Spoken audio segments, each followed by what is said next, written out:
Howard Barouxis, a managing partner with Valenta based in Miami, Florida. Jake Day. I'm a managing partner. I'm based in Arkansas and also in Atlanta, Georgia area. Thank you so much for joining us today. Today is, I think, our third or fourth edition of the weekly 2.0 podcast, where we talk about what is new in the world of digital transformation and also what is new in Valenta this week. Jake, do you want to get us started and talk about highlights that you found in the world of digital transformation this week? Sure, yeah. UiPath has a big week actually this week. They're doing their 22-4 release of all the latest and greatest that's coming out of their platforms. They've been dripping out kind of a steady release of little insights that they'll be sharing. By the way, they're going to be having a kind of a preview of all of their new updates on Wednesday, May 18th at 11 o'clock Eastern time, 10 o'clock Central time. And so if you guys are interested, definitely go to their website. I might put a link to it in the show notes as well so that you can log right in and be a part of that preview. But they have some pretty exciting things that they're going to be talking about.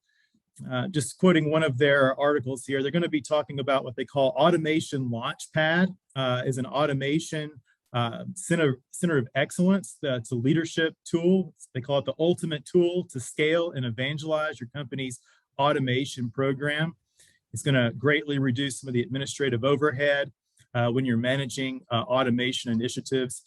And just kind of looking through, they have a lot of really good kind of out-of-the-box features that's going to not only help kind of administer a automation program, but also onboard users, especially citizen developers and such. Some of the things that they talk about, some of the out-of-the-box features of their interface is they're going to have a front page that'll directly kind of link people to learn more about robotic process automation in an organization. Folks who might not know really what it is, it's still a new concept to a lot of people.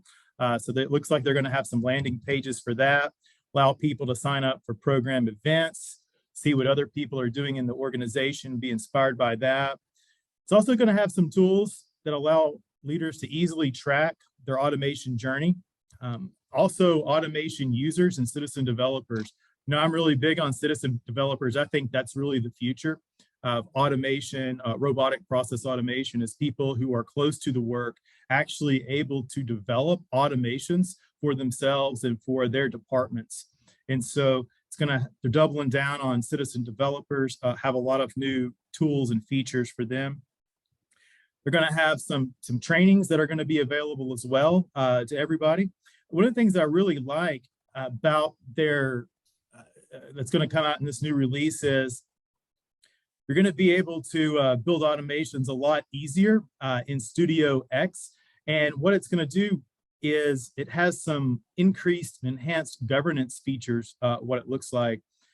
This is something that, you know, CIOs sometimes get a little bit hesitant of when you start talking about allowing anybody in an organization to develop bots. How am I going to govern this, right? How am I going to have visibility to it? How am I going to make sure that, you know, citizen developers aren't pulling data or kind of getting into different areas of the company that maybe they shouldn't? So there's going to be some enhanced governance, it looks like, around this. They had some other articles as well that talked about, apparently they have increased the amount of integrations that UiPath has with other platforms. They have 50 connectors that they're going to add to their catalog. And some of the connectors are to Hootsuite, MailChimp, Salesforce Marketing. So it looks like they're focusing on the marketing aspect and automating some of that, which I think is really awesome. Also, it looks like SAP Concur was on the list this time. I know I've had a lot of clients who use Concur for travel and expense type processes. And so it's going to create probably a lot more efficiency in automating those travel and expense, which can be very tedious processes to manage. Also smart sheets, Twitter, those types of things. So really excited about what we're seeing there. Also, it looks like the last piece, and this will be another article from UiPath that I'll put in the show notes. that they have moved their whole robotic creation, management, everything to the cloud, which there were certain pieces of how you manage RPA and bots that you before you kind of had to have the infrastructure in the servers internally, but looks like they've made all of that cloud-based at this point, which I think is exactly where they needed to go. What that's going to enable is a lot of these small and mid-sized players who maybe wanted to use more of these advanced features, but really didn't have that internal infrastructure to manage. Now it's all in the cloud. Now everybody has access to it. Of course, that's what we're about at Valenta, giving everybody access to what only the big players had before. So really applaud UiPath on their ability to pull that off. So really looking forward to what they're going to have to say on Wednesday, May 18th, 11 Eastern, 10 Central. But those are some of the good things coming out of UiPath. I think you found something, some articles pretty cool in Tableau. Is that right, Howard? I did, but no, it sounds like a big week from UiPath. That was a lot of activity from them, and I definitely am looking forward to what they have to unveil on Wednesday. You know, you spent a lot of time talking about governance. One thing that we find is that a lot of governance can be handled by centers of excellence. And at Valenta, we can outsource people to be part of a center of excellence. We could help companies set those up. We could be an outsourced center of excellence, and it really helps out in terms of developing and getting RPA to really proliferate within organizations. Also very interesting to hear about the SAP Concur integration. That's going to be helpful to a lot of people. So many businesses use Concur for their expenses. That'll be really great. And then also the Smartsheets integration. We use Smartsheets a ton. So I know that automation will be really helpful. I found one interesting thing at Tableau. Maybe there was as many things as going on at UiPath at Tableau this week, but I didn't happen to stumble across them. But one thing that I did find that was very interesting was they published an article about embedded analytics. And they talked about how embedded analytics was really proliferating as well. And more companies were looking for this, and it was adding more and more value to companies as well. So they talked about how embedded analytics were finding their way into consumer apps, and consumers were really expecting that and really wanting to benefit from embedded analytics in their apps. Business apps, of course, more and more customers and business customers are demanding that. They also mentioned how a lot of news sites on the internet are incorporating analytics along with polling and that type of thing. So these were three key areas that they found embedded analytics increasing in apps. And they made the point that besides increasing revenues for the companies that were using them, it also increased customer loyalty when these analytics were embedded in the apps that their customers were using. So I thought that was pretty interesting. We do a fair amount of dashboards and reporting with Tableau. So it was a good article to really talk about that embedded nature of analytics. So that was one thing from Tableau. My next vendor, I've got a few things from, maybe not quite as few as UiPath, but do you have somebody else you wanted to share some information about this week? Yeah, it was Electroneek. Partners at Electroneek put out an article, top 5 tips to optimize your sales funnel. Something that our listeners may be interested in. I'll just give you kind of the brief overview, what they talk about, high level, what a sales funnel is, and kind of the stages of a sales funnel. You know, when you're talking about how you progress, you know, a potential buyer of whatever it is that you're selling through a funnel, you know, you're talking about you gotta make them aware of what the product is or the services that you're offering. So awareness and attention. Then you got to generate some interest. Once you have that interest, you have to generate a desire in them at that point to want to know more and want to engage your business or your product. And then you got to have some sort of a call to action to get them to actually make the purchase. So they drill down into each of those stages a little bit more than I did there. But also they talk about how to measure sales funnel effectiveness. So they're going to talk about 3 different metrics that they think is pretty important. I do as well. Acquisition cost, really key. Got to keep your acquisition costs down as much as possible while still acquiring customers. And then they measure win rate and then also close rate as well. And then they're going to list their top 5 advice for successful sales funnel, which is it's really customer based, right? Research your customer needs. Got to work on that unique selling proposition that makes whatever you're selling just a little bit different in a compelling way from your competitors. Also, you need to analyze the work of your sales teams and also analyze your sales channel. Sometimes what a certain person is doing on a sales team might work better than someone else, right? So what you always want to do is be analyzing your sales team, take what works, scale it to the rest of the team, rinse and repeat. Same thing with sales channel as well. Sometimes the channel will work while others won't. Okay to try even the things that fail, right?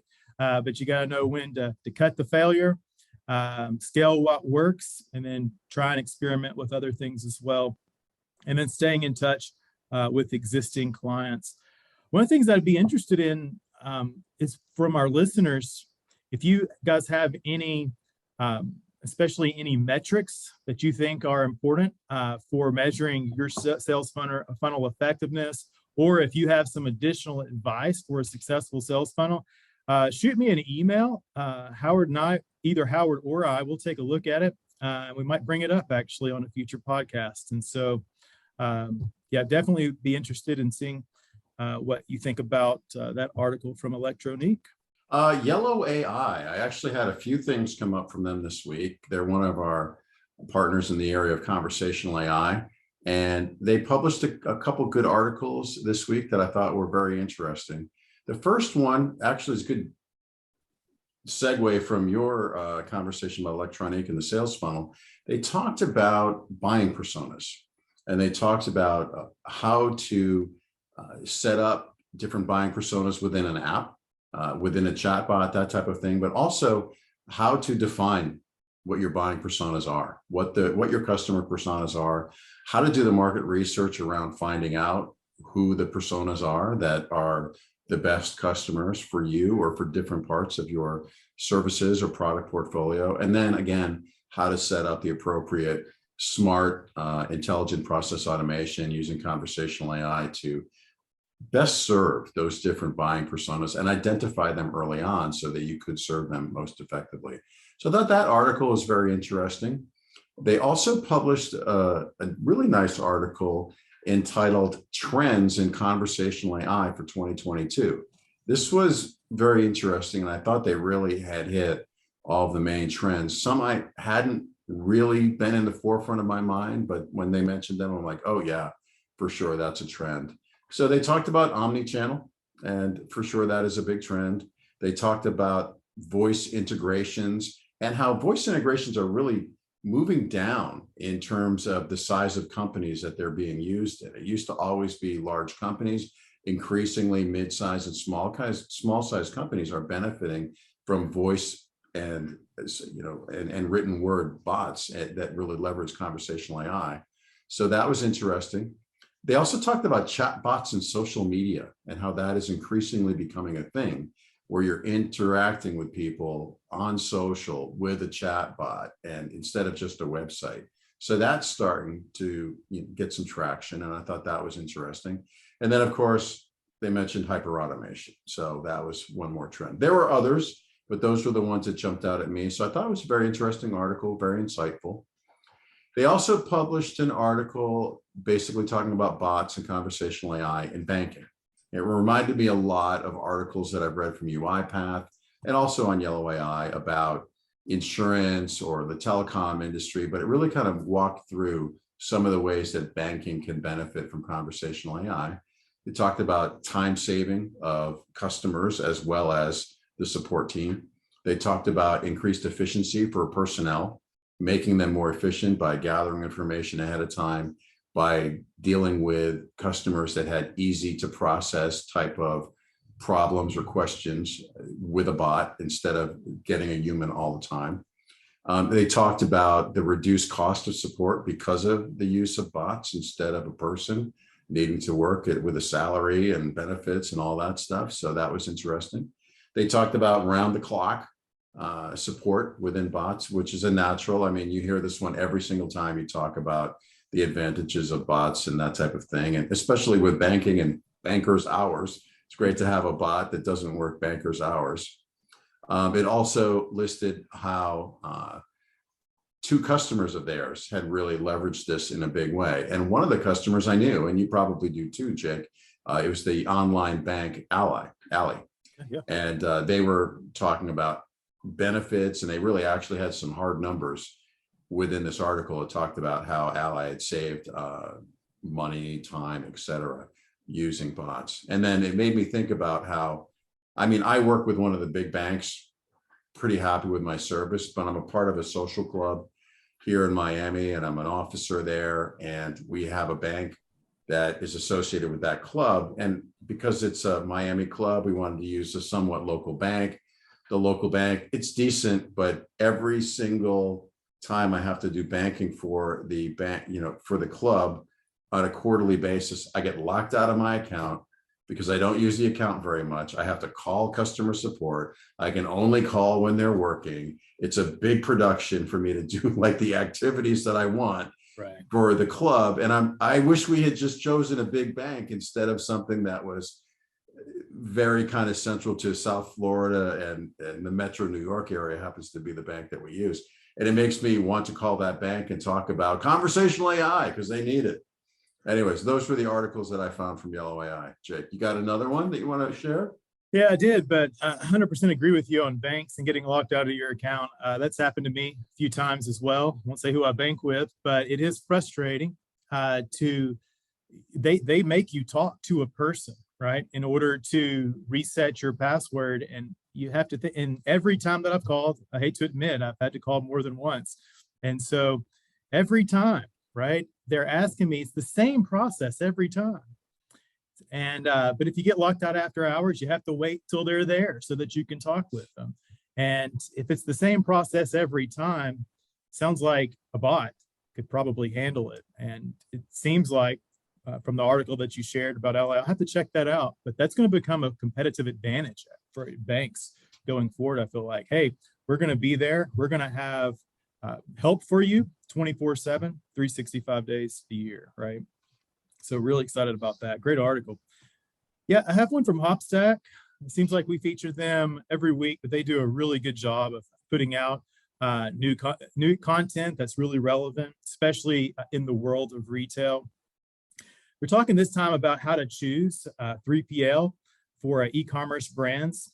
So they're going to talk about what 3PL is. It's third-party logistics, and they're companies that offer really end-to-end services in a lot of instances, like receiving, warehousing, inventory management, packaging, shipping, reverse logistics, end-to-end.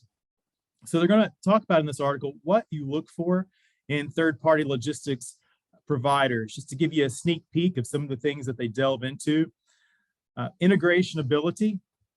You know, in the world of retail, there's lots of applications that are used in order to, manage fulfillment products and services from purchase to delivery. So the ability to integrate across a wide variety of applications is really important. We're going to talk about range of offerings, making sure that you're keeping up with, modern technology, which I think is one of the benefits of going with a 3PL provider. A lot of times when you're inside of a company, your number one goal is to fulfill the need of the customer in whatever way that you do it, right? And a lot of times, supply chain is not your area of expertise, but for a 3PL company, that is their area of expertise. And so you have somebody who, they spend their days trying to figure out better ways to make your supply chain more efficient. So might not be the business's core competency, but it is the third party. So you stay up to date on modern technology a little bit better than if you did it in-house. Also, customization and flexibility, scalability. That's the big goal for most e-commerce and retailers these days, especially smaller ones that are trying to compete with the Amazons or the Walmarts, or trying to scale into Amazon or Walmart. Got to have multi-tenant support, of course, high performance, enhanced network. They're going to talk about omnichannel capabilities as well. And then they kind of end with some of the benefits of partnering with third-party logistics, which I already told you one.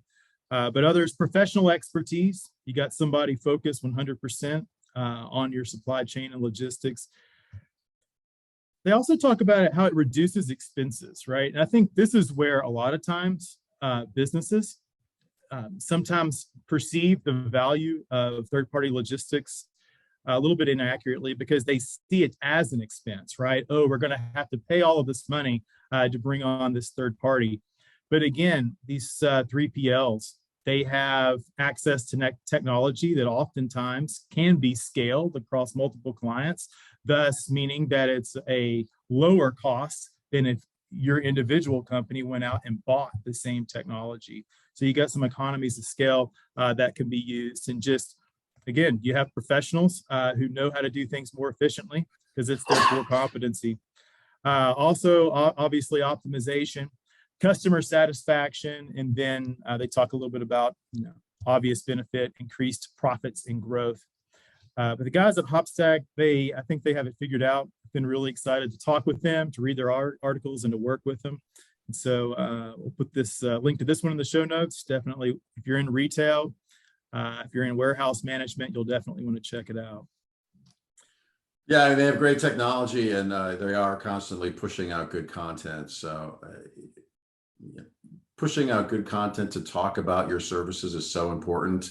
It's one of the things that we talk about a lot in our digital marketing services, but clearly they're doing a good job in that area. And that's why we keep talking about it, because they're educating us on what they do and the value of their services and the values of 3PL as well, quite frankly.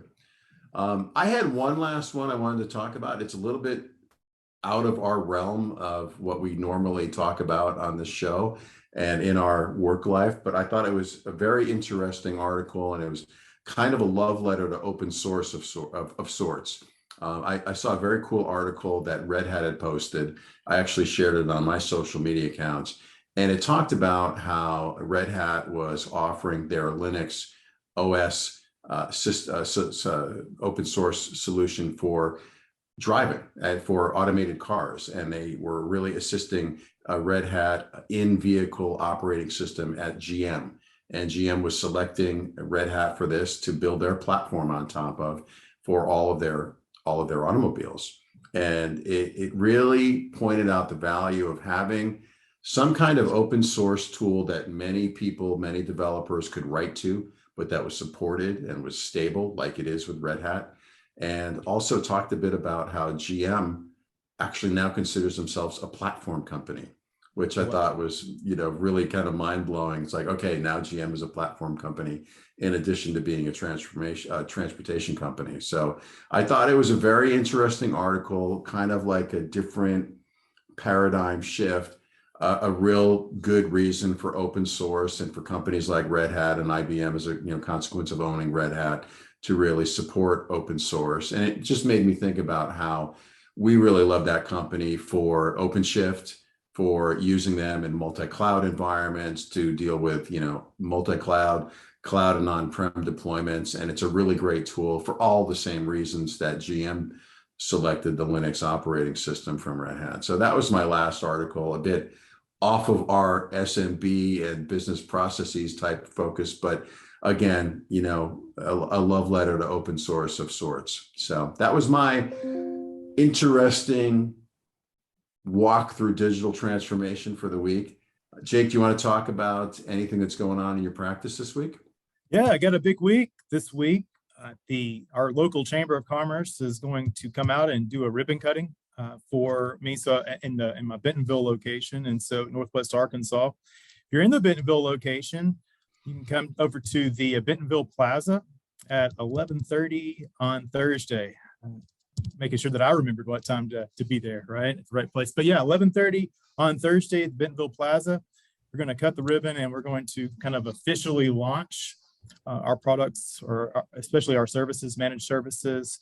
It's right across from the Walmart home office if you don't know where Bentonville Plaza is. And feel free to send me an email, give me a call as well if you want to be a part of that. I'll probably have some refreshments. I would love to take a picture with you. So yeah, ribbon cutting is the big thing I'm focused on this week. What about you, Howard? Well, that sounds great, and good luck with your ribbon cutting. I wish I could be there. I will join you when you do your chamber ribbon cutting in Buckhead, Georgia, for that practice as well. So good luck with that. Thank My you. week was a bit focused a lot on digital marketing. I've been following up with a lot of people talking about that. So some good conversations, some major website rebuilds and ongoing digital marketing, pay-per-click type campaigns that have come up that I've been working on.